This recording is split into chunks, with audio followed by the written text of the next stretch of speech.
Il existe un métal si léger qu'il flotte sur l'eau comme une feuille de papier. Et pourtant, ce même métal a servi à fabriquer les armes les plus destructrices que l'humanité ait jamais conçues. Un métal vendu dans des boissons pour enfants, utilisé en secret dans des arsenaux militaires et prescrit aujourd'hui à des millions de personnes pour ne pas sombrer dans la folie.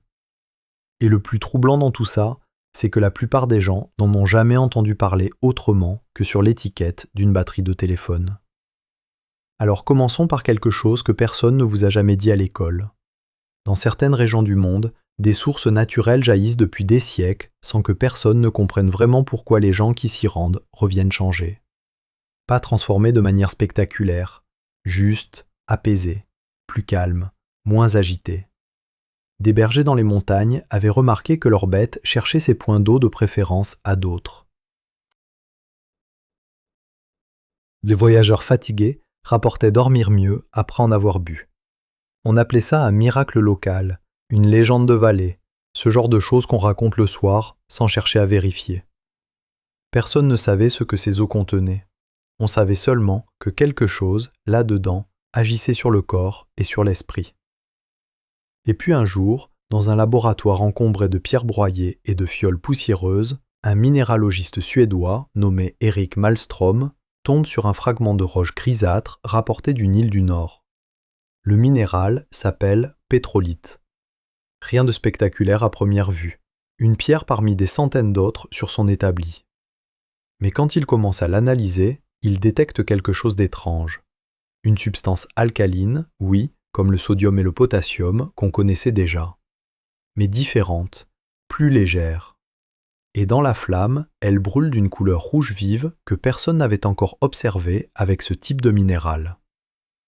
Malmström est prudent. Il ne crie pas victoire. Il note, il recommence, il vérifie. Son mentor, un chimiste réputé qui a contribué à bâtir le système de notation chimique encore utilisé aujourd'hui, lui suggère un nom tiré du grec ancien, lithos, la pierre.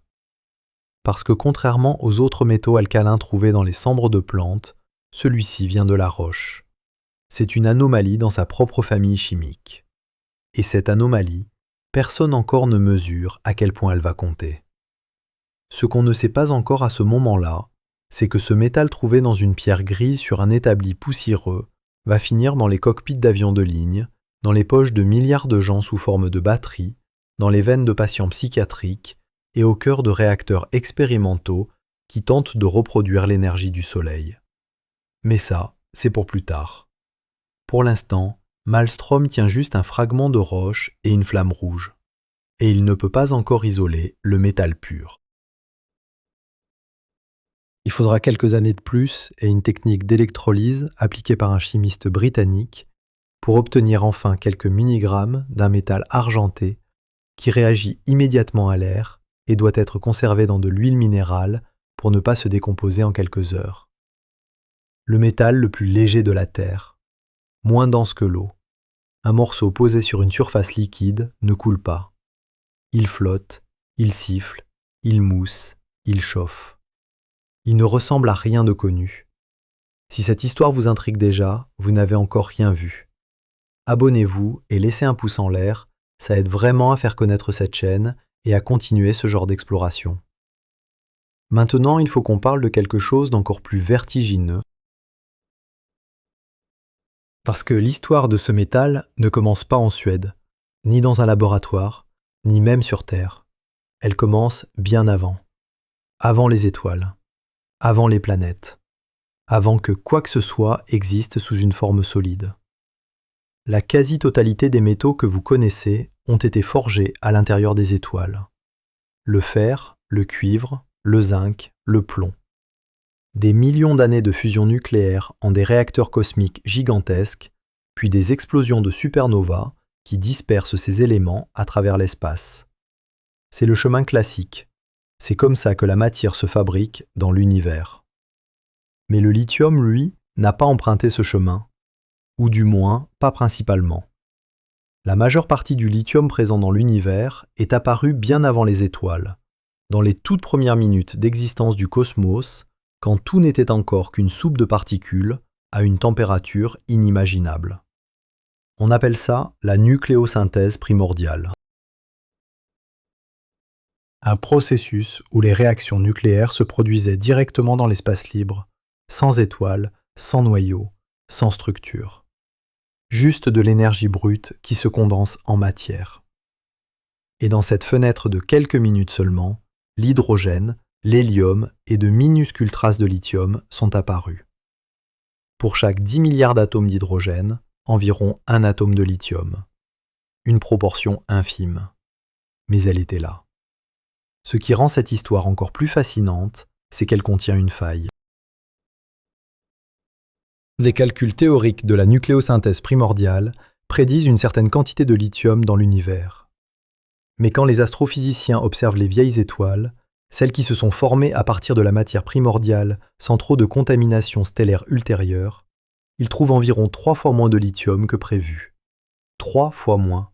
Pas une petite erreur de mesure, un écart réel, stable, reproductible. On appelle ça le problème cosmologique du lithium. Et il n'est toujours pas résolu. Pas parce que les chercheurs manquent de sérieux ou de moyens, mais parce que la réponse n'existe pas encore. Plusieurs hypothèses circulent. Aucune n'a été confirmée de manière définitive. Et je trouve que c'est l'une des choses les plus honnêtes que la science puisse nous montrer. Pas une théorie qui prétend tout expliquer, mais un instrument de mesure assez précis pour détecter ses propres angles morts. Il y a une question ouverte, les scientifiques la voient. Ils la nomment, ils travaillent dessus, ce n'est pas une faiblesse. C'est exactement comme ça que la connaissance avance. Pas par des certitudes triomphantes, mais par des anomalies qu'on accepte de regarder en face sans les balayer sous le tapis. Ce métal léger comme une plume, né dans le feu des origines du cosmos, portait donc dès le départ quelque chose d'un peu mystérieux, d'un peu insaisissable. Et cette qualité-là, vous allez le voir, ne l'a jamais vraiment quitté tout au long de son histoire sur Terre. On a vendu ce métal dans des bouteilles de limonade à des familles entières, et personne n'a trouvé ça bizarre pendant presque 20 ans. Voilà ce qui arrive quand une substance pharmacologiquement active rencontre une industrie du commerce qui ne pose pas de questions. Et ce n'est pas une histoire ancienne et lointaine qu'on peut regarder de haut avec notre confort moderne. C'est une histoire qui dit quelque chose de très précis sur la façon dont les humains traitent ce qu'ils ne comprennent pas encore complètement. Revenons quelques décennies après la découverte de Maelstrom. Le métal léger est connu dans les milieux scientifiques, mais il n'a pas encore trouvé sa place dans le monde réel. Des médecins l'expérimentent timidement. Des chercheurs publient des observations isolées sur ses effets possibles sur l'humeur et l'agitation. Rien de systématique, rien de contrôlé. Juste des notes éparses dans des revues que personne ne lit vraiment en dehors des cercles spécialisés. Et pendant ce temps, une autre culture se développe en parallèle, surtout dans les pays anglo-saxons, celle des eaux minérales thérapeutiques. Des stations thermales voient le jour. Des gens riches font des cures. On boit de l'eau chargée en minéraux en croyant soigner des dizaines de maux différents. Le lithium fait partie de ce paysage flou entre médecine et croyances populaires. Dans certaines sources naturelles, les concentrations sont réelles et mesurables. Les effets, eux, sont difficiles à distinguer du simple repos, du changement d'air, de l'attention qu'on se porte enfin à soi-même pendant quelques semaines. C'est dans ce contexte qu'un fabricant de boissons gazeuses, un homme pragmatique avec un sens aigu du marché et peu de scrupules face au vide réglementaire de l'époque, décide d'ajouter du citrate de lithium à une nouvelle boisson pétillante au citron. La recette est simple, l'argumentaire commercial encore plus. La boisson promet de stabiliser l'humeur, de combattre la fatigue nerveuse, de faciliter la récupération après une soirée trop arrosée. Le tout dans une bouteille fraîche, avec une étiquette colorée et un nom accrocheur qui ne cache rien. Le lithium est littéralement dans le nom du produit. Pas en petits caractères au dos de l'emballage, en plein milieu, fièrement affiché comme argument de vente principal. Les familles achètent. Les pères de famille rentrent du travail et trouvent ça dans le réfrigérateur. Les enfants en boivent au déjeuner. Les publicités montrent des gens souriants, reposés, pleins d'énergie. Et les ventes augmentent. Parce que les gens se sentent effectivement un peu mieux. La combinaison d'un effet placebo puissant et d'une légère action pharmacologique réelle crée exactement le type de satisfaction diffuse qui fait le succès d'un produit grand public. On ne sait pas exactement pourquoi ça marche, mais ça marche, alors on continue d'en acheter. Ce qui se passe ensuite ressemble à une blague, sauf que ce n'en est pas une. La boisson est rebaptisée. Le lithium disparaît officiellement du nom, mais reste dans la formule pendant encore de nombreuses années. Et la marque continue d'exister aujourd'hui sous un nom que vous reconnaîtriez immédiatement si je vous le disais. Un nombre. Une couleur. Une boisson que des milliards de gens ont tenue entre les mains sans jamais imaginer qu'elle contenait autrefois un composé psychiatrique actif. Mais attendez, parce que pendant que cette limonade se vendait tranquillement dans les épiceries, quelque chose de bien plus sombre se préparait dans les pharmacies et les cuisines américaines. Et cette partie de l'histoire, personne ne vous la raconte dans les publicités nostalgiques. Les autorités sanitaires commencent à recevoir des signalements inquiétants. Des patients cardiaques à qui les médecins ont interdit le sel ordinaire se voient proposer des substituts en vente libre. Ces substituts contiennent du chlorure de lithium, sans prescription, sans dosage précis, sans suivi médical. Les gens s'en servent comme d'un simple condiment, en saupoudrant leurs plats selon leur goût, exactement comme ils le feraient avec du sel normal. Et le lithium n'est pas le sel. Le lithium a ce qu'on appelle une fenêtre thérapeutique très étroite. Ce qui veut dire que la différence entre une dose qui fait du bien et une dose qui empoisonne est terriblement petite. Quand on dépasse cette limite sans le savoir, les premiers signes sont discrets. Un tremblement des mains, une légère confusion, une fatigue inhabituelle, des choses faciles à attribuer à autre chose. Puis des symptômes s'aggravent, des convulsions, une désorientation sévère, et dans certains cas documentés, la mort. Plusieurs personnes décèdent, pas dans des conditions dramatiques et visibles, discrètement, à la maison, après des semaines d'intoxication progressive que ni elles ni leur entourage n'avaient su reconnaître. Les autorités réagissent, vite, peut-être même trop vite, avec la brutalité caractéristique des institutions qui cherchent à se couvrir après avoir trop longtemps regardé ailleurs. En quelques mois, le lithium est pratiquement banni de tout usage médical dans le pays. Pas seulement des substituts alimentaires non encadrés, de tout. Les médecins qui l'utilisaient sérieusement, avec des doses calculées et un suivi rigoureux, doivent s'arrêter. La panique réglementaire ne fait pas la différence entre l'outil et l'abus de l'outil. Et c'est là que l'histoire bascule vers quelque chose de vraiment cruel. Parce qu'au moment précis où cette interdiction tombe, à des milliers de kilomètres de là, dans un hôpital de banlieue sans prestige ni budget, un médecin est en train de faire une découverte qui aurait pu changer la vie de millions de personnes. Mais le monde n'est pas encore prêt à l'entendre. Un homme était enfermé dans une chambre d'hôpital depuis 5 ans sans interruption, et personne dans le monde médical ne savait quoi faire de lui. Pas par manque de compassion, par manque de solution. La psychiatrie de cette époque ressemblait à une boîte à outils vide face à certaines maladies. On pouvait sédater, contenir, isoler. Mais guérir, ou même stabiliser durablement quelqu'un dont le cerveau s'emballait sans cesse dans des cycles de crise violentes, c'était une autre histoire. Les médecins regardaient ces patients avec une impuissance silencieuse qui pesait lourd dans les couloirs des établissements psychiatriques. C'est dans ce contexte qu'un médecin australien nommé Thomas Renwick travaillait dans un hôpital de banlieue sans prestige, sans équipe de recherche, sans financement particulier. Un endroit fonctionnel, propre, mais modeste. Des murs couleur crème légèrement jaunis par le temps. Des fenêtres qui laissaient entrer une lumière plate et uniforme. Et des patients dont certains criaient la nuit depuis si longtemps que le personnel de nuit avait appris à dormir avec ce bruit en fond. Renwick avait une théorie étrange, imparfaite, que ses collègues écoutaient avec ce sourire poli qu'on réserve aux idées qu'on ne prend pas vraiment au sérieux. Il pensait que certaines formes de troubles maniaques sévères pouvaient avoir une cause biologique mesurable. quelque chose dans les fluides du corps. Une substance produite en excès qui agirait comme un poison lent sur le cerveau. Il décida de tester cette hypothèse à sa façon, avec les moyens qu'il avait, c'est-à-dire presque rien.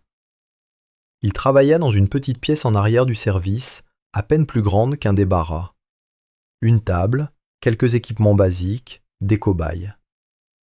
Il prélevait des échantillons biologiques sur ses patients en phase de crise intense et injectait ces échantillons à ces animaux pour observer les réactions.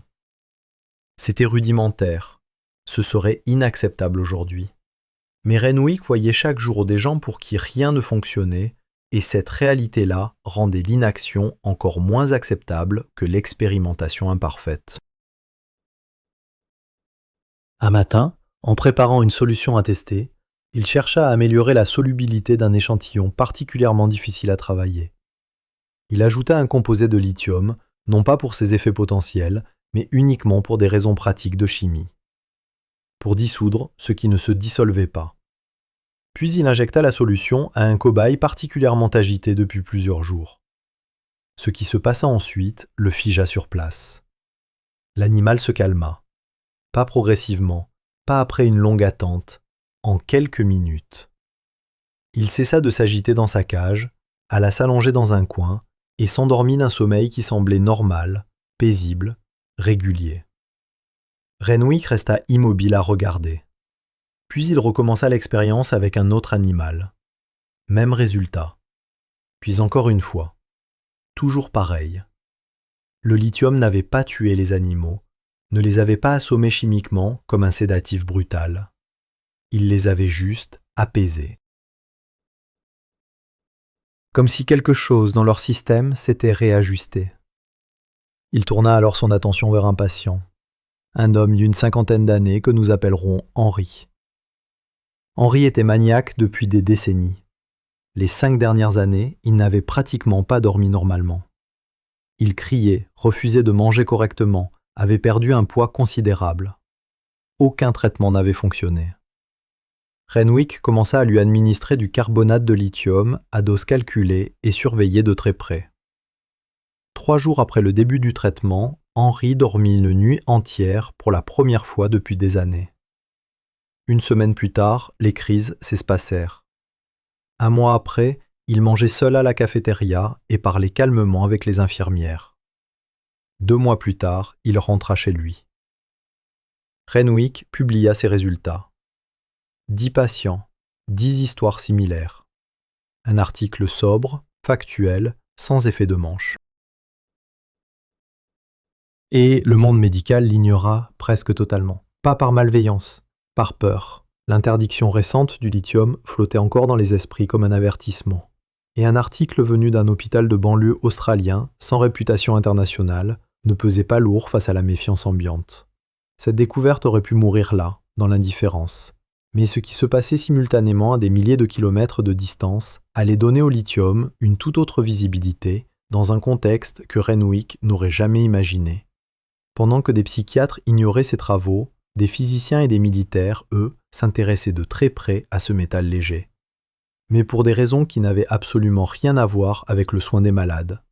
Pour fabriquer une arme thermonucléaire, il faut un ingrédient rare, instable, presque inexistant à l'état naturel. Un isotope radioactif de l'hydrogène, dont la demi-vie est si courte qu'il disparaît presque aussi vite qu'il se forme. On ne peut pas le trouver dans la nature en quantité utilisable. Il faut le produire artificiellement. Et la seule méthode industrielle viable pour y parvenir passe par le lithium. Par un isotope spécifique du lithium, bombardé de neutrons dans un réacteur spécialement conçu à cet effet.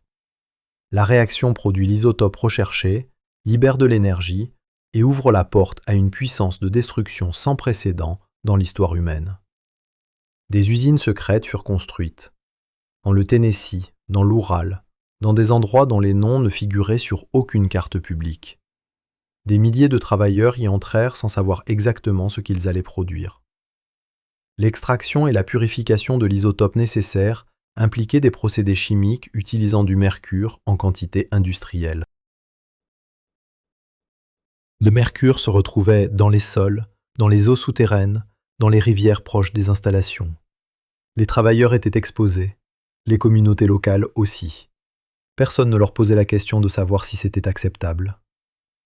La première explosion thermonucléaire de l'histoire libéra une énergie 700 fois supérieure à celle de la bombe qui avait détruit Hiroshima. 700 fois. Un chiffre si grand qu'il perd presque son sens.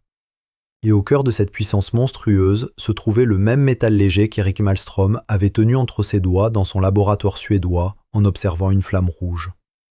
Le même métal que Renwick utilisait pour aider Henry à dormir une nuit entière. Le lithium portait désormais deux visages radicalement opposés. Et personne, dans aucun des deux camps, ne semblait vraiment s'en préoccuper.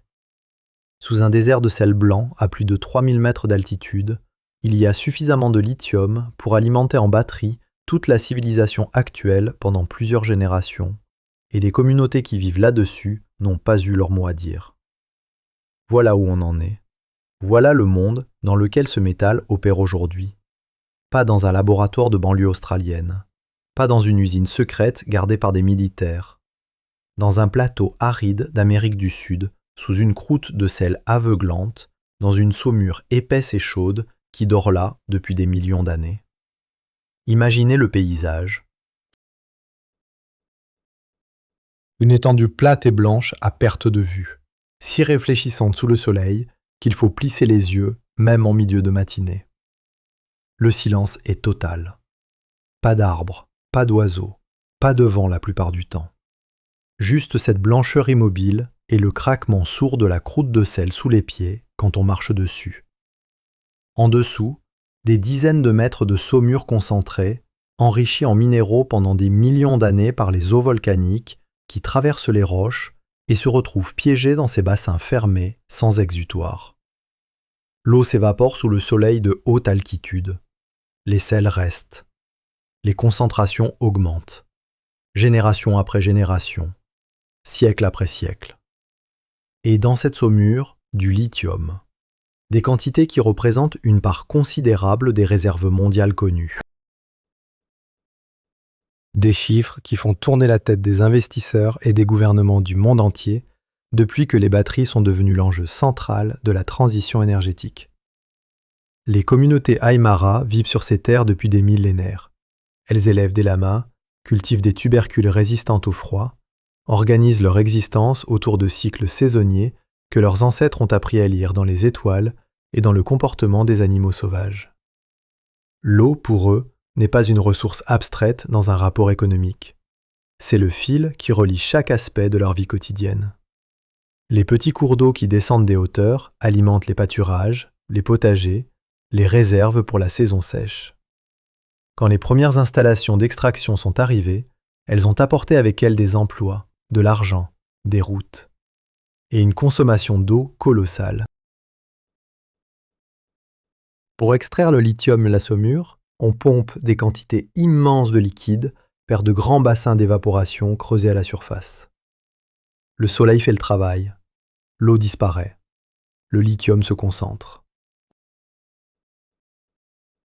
Puis on traite chimiquement ce qui reste pour obtenir une poudre blanche qu'on charge dans des camions et qu'on envoie vers des usines de batteries à l'autre bout du monde. Ce processus consomme une quantité d'eau qui dépasse l'entendement quand on la met en regard de la pluviométrie locale. Le plateau reçoit moins de 200 mm de pluie par an.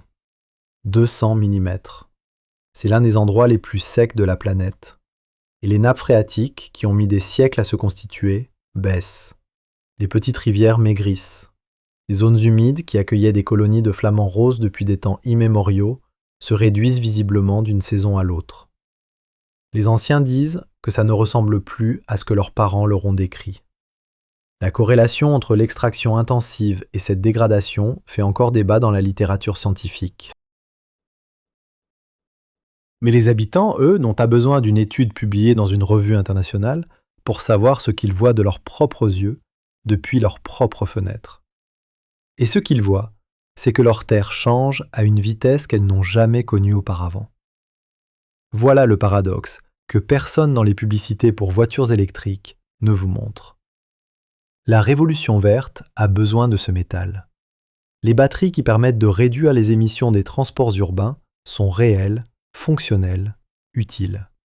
Mais la matière première qui les rend possibles est extraite dans des conditions qui pèsent lourdement sur des populations qui n'ont aucun véhicule électrique, aucun intérêt dans les entreprises minières et aucune influence sur les décisions prises dans des bureaux climatisés à des milliers de kilomètres de leur pâturage. Ce n'est pas une impasse technologique, c'est une question de choix. Et pour l'instant, le choix fait porte la facture vers ceux qui ont le moins de moyens de la refuser. Mais revenons maintenant à quelque chose que vous utilisez probablement en ce moment même, sans vous en douter une seule seconde. La graisse dans les roulements de votre voiture contient du lithium.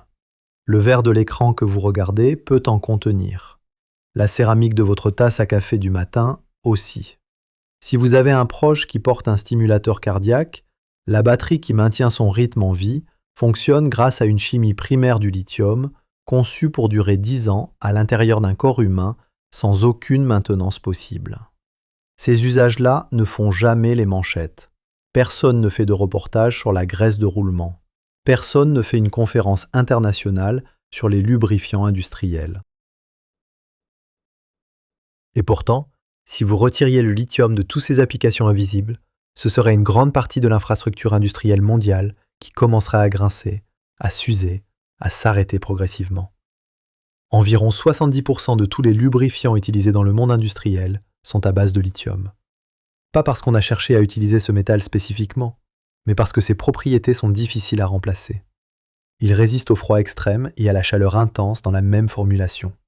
Il ne fuit pas quand il chauffe. Il ne durcit pas quand il refroidit. Il repousse l'eau. Pour un roulement qui doit fonctionner dans un environnement industriel difficile, c'est exactement ce dont on a besoin. Dans les sous-marins, l'air est régénéré en partie grâce à des composés de lithium qui absorbent le dioxyde de carbone et libèrent de l'oxygène. Des marins respirent grâce à ce métal dans des environnements fermés depuis des décennies, sans jamais y penser. Dans les centrales solaires thermiques de certaines régions d'Espagne et des États-Unis, un mélange de sel, incluant des composés de lithium, stocke la chaleur du soleil à des températures dépassant 300 degrés, permettant de produire de l'électricité la nuit quand le soleil ne brille plus. Ce n'est pas de la science-fiction. Ces installations fonctionnent aujourd'hui. Et dans les hôpitaux, les batteries primaires au lithium alimentent des pompes à perfusion, des moniteurs cardiaques, des neurostimulateurs implantés. Des millions de patients dans le monde dépendent de ces batteries pour des fonctions vitales, sans jamais savoir quel métal rend ça possible. Ce métal est partout où la fiabilité compte vraiment, partout où la défaillance n'est pas une option. Et son omniprésence silencieuse dit quelque chose d'important, parce qu'on ne se préoccupe jamais de sécuriser ce qu'on ne perçoit pas. Et ce que vous allez découvrir dans la suite de cette histoire, c'est que cette invisibilité a déjà failli nous coûter très cher. Le prix du lithium a été multiplié par 5 en une seule année, puis divisé par 6 l'année suivante, et cette instabilité brutale a failli faire s'effondrer des pans entiers de l'industrie de la transition énergétique. Voilà ce que personne ne vous dit quand on vous parle de voitures électriques et d'avenir vert. Le métal sur lequel repose cette révolution se comporte sur les marchés exactement comme le pétrole, avec les mêmes cycles de panique, de surproduction, d'effondrement des prix, de mines abandonnées du jour au lendemain et d'investisseurs qui comptent leurs pertes en silence. La technologie est nouvelle. La logique des matières premières, elle, est vieille comme le commerce. Et ce n'est pas juste une question d'argent, c'est une question de fiabilité. Si le prix s'effondre, les mines ferment. Si les mines ferment, l'approvisionnement se réduit. Si l'approvisionnement se réduit, les usines de batteries ralentissent. Et toute la chaîne qui était censée nous libérer de notre dépendance aux énergies fossiles se retrouve elle-même dépendante d'une matière première aussi capricieuse que celle qu'elle était censée remplacer. C'est pourquoi des chercheurs dans des laboratoires à Séoul, à Stuttgart, à Boston et à Singapour travaillent en ce moment même sur ce qui vient après. Pas pour abandonner le lithium, mais pour réduire les vulnérabilités que son usage exclusif crée. La première piste sérieuse, c'est le sodium, l'élément juste en dessous du lithium dans le tableau périodique. Chimiquement proche, abondant partout sur la planète, extrait de l'eau de mer ou du sel ordinaire. Une batterie sodium-ion stocke moins d'énergie pour le même volume qu'une batterie lithium. mais elle coûte moins cher à produire et ne dépend d'aucune mine rare dans un plateau andin. Des constructeurs automobiles proposent déjà des véhicules urbains équipés de cette technologie. Pas pour les longues distances, mais pour les trajets quotidiens en ville, c'est largement suffisant. La deuxième piste, c'est l'électrolyte solide. Dans toutes les batteries lithium actuelles, l'électrolyte qui permet aux ions de se déplacer entre les électrodes est liquide. Un liquide organique inflammable qui représente le principal risque d'incendie dans ces systèmes. Remplacez ce liquide par un solide, une céramique, un polymère, un verre spécialement formulé, et vous obtenez une batterie qui ne brûle pas, qui dure plus longtemps et qui peut potentiellement stocker beaucoup plus d'énergie dans le même espace. Des équipes de recherche au Japon et en Allemagne ont annoncé des prototypes fonctionnels. La mise à l'échelle industrielle reste le défi, mais la physique, elle, est validée. La troisième piste est peut-être la plus élégante, le recyclage. Aujourd'hui, une infime partie des batteries en fin de vie est vraiment recyclée de manière à récupérer le lithium. La grande majorité finit dans des filières qui récupèrent le cobalt et le nickel parce que ces métaux sont plus chers, et le lithium repart dans les déchets. C'est absurde. Le lithium est là, dans ces batteries usées. Il attend juste qu'on le récupère. Des usines de recyclage spécialisées commencent à ouvrir en Europe, où une nouvelle réglementation oblige progressivement les fabricants à intégrer une proportion croissante de lithium recyclé dans leurs nouvelles batteries. Ce n'est pas de la philanthropie, c'est de l'économie de ressources à long terme.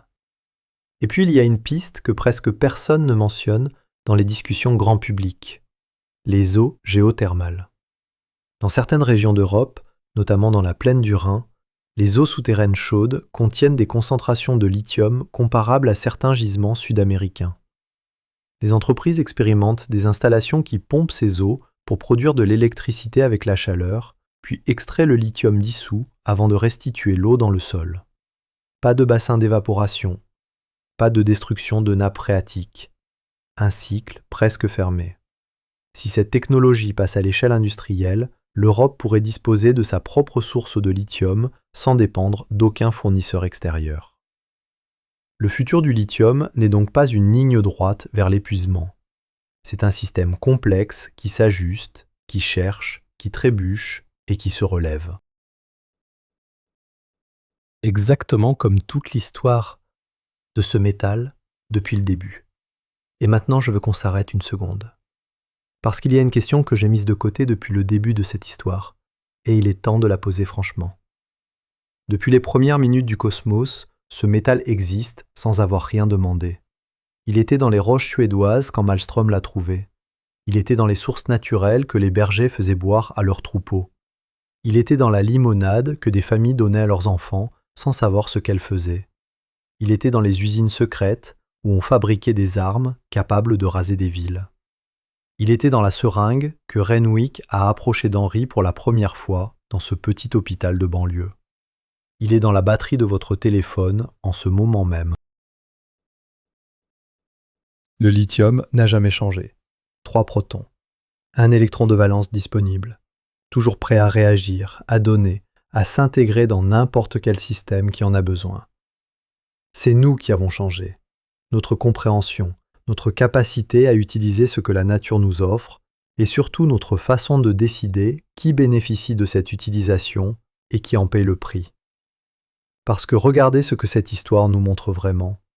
Un métal découvert par accident dans une pierre grise, ignoré pendant des décennies, mis dans des boissons sans encadrement, interdit après des accidents évitables, réhabilité par un médecin solitaire que personne n'écoutait, militarisé en secret pendant que des civils étaient contaminés, extrait aujourd'hui dans des déserts dont les habitants voient leurs sources disparaître. Et en même temps, dans ces mêmes batteries, dans ces mêmes médicaments, une capacité réelle à améliorer des vies, à stabiliser des esprits brisés, à alimenter une énergie plus propre. L'histoire du lithium n'est pas l'histoire d'un héros ni d'un coupable. C'est l'histoire de ce que les humains font avec ce qu'ils trouvent. Et ce qu'ils font, presque à chaque fois, suit le même schéma. On trouve quelque chose de puissant, on l'utilise avant de le comprendre. On blesse des gens par négligence ou par calcul. Puis quelqu'un, quelque part, dans un bureau encombré ou dans un débarras qui sent le produit chimique, trouve une meilleure façon de faire. Et le cycle recommence. La vraie question n'est pas de savoir si le lithium va sauver la planète. La vraie question, c'est de savoir si on est capable d'apprendre suffisamment vite pour que la prochaine étape de ce cycle coûte moins cher en vie humaine et en écosystème détruit que les précédentes. Et là, je vous pose une question directement, parce que j'aimerais vraiment lire votre réponse dans les commentaires. Vous chargez votre téléphone ce soir avec du lithium, extrait peut-être au prix de l'eau d'une communauté qui n'a jamais eu son mot à dire? Est-ce que vous pensez que le consommateur ordinaire a une responsabilité dans cette chaîne, ou est-ce que cette responsabilité appartient entièrement aux entreprises et au gouvernement? Dites-le moi en commentaire, sans filtre. Si cette histoire vous a appris quelque chose, laissez un pouce en l'air et abonnez-vous à la chaîne. C'est le meilleur moyen de nous permettre de continuer à raconter ces histoires que les manuels scolaires n'osent pas vraiment raconter.